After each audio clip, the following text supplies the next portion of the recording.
split squat with a roller assist, again for that balance. So the way that you want to set your body up, I'm going to be turning sideways, but I'm just going to tell you where your foot placement should be. So you want to ensure that when your back foot, when you're in your position, you want the positioning of the actual foot to be in line with your hips. You don't want to be too close, so directly behind, and you also don't want to be too far out. Okay, so we're going to start. So your roller is going to be on the side opposite your front leg. It's going to act almost as if you had a second leg there. So the first way that you're going to do it, so your back foot, you want to ensure that this stays in a tippy toe and it never comes down flat. And then your front foot, so what we're going to start with is toes up, so the entire foot up. If this is too challenging or too uncomfortable, you could always just focus on just lifting the toe up.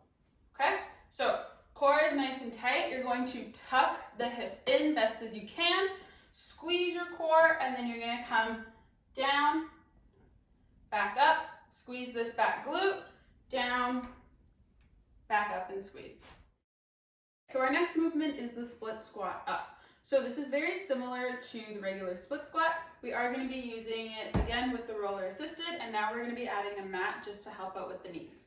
So your first position, you're going to start at the bottom. You're going to want to make sure that this back foot, the toes are really gripping the floor because it's going to help you push up. And then this foot at the front, you want the toes up just like last time. And again, you can still use that same variation if you want to just have a little bit of the toes up. So from here, squeeze your core, squeeze your glutes. You're going to be pushing equally from both feet, and this is going to help you get to the top. Okay, so 3, 2, and up, and up, and up. So our next movement is going to be the split squat with the toe down. So position-wise, it is the exact same thing as our other split squats. You want to make sure that when your body is in the split position, your hips are still directly in line with your feet, not too close, not too wide. So from the side, so we're going to have our front foot flat on the ground. Our back foot is still in a tippy toe. You want to make sure with this front foot, I recommend squeezing the floor, gripping the floor with the toes if you're doing it barefoot. This is going to help, one, with the balance, and two, it's also going to help keep that foot an active foot. So hips are forward, tucked. You might feel a slight stretch in the hip, that's okay.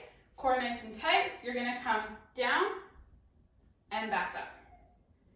Down and back up. We're really working on just keeping this knee directly over the ankle as we go down and back up. Okay. So our next move is the split squat up, and this one, your foot is going to be down. So you're going to be starting your movement, so your prep is at the bottom. You want to have 90 degrees, 90 degrees. Again, this foot is into the floor so that you have grip. Your front foot, the toes are going to be gripping the floor if you're doing it barefoot, again, to get that grip. So you're going to start with your knees stacked over top of the ankle. Core is nice and tight. Then you're going to come up, back down, up, back down, up.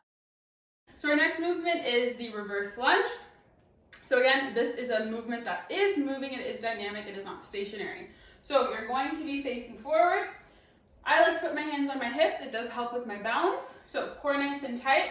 From here, you're going to be stepping back and forward.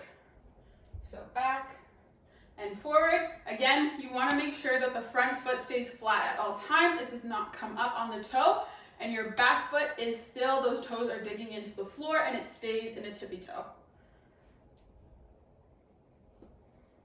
One more. And switch.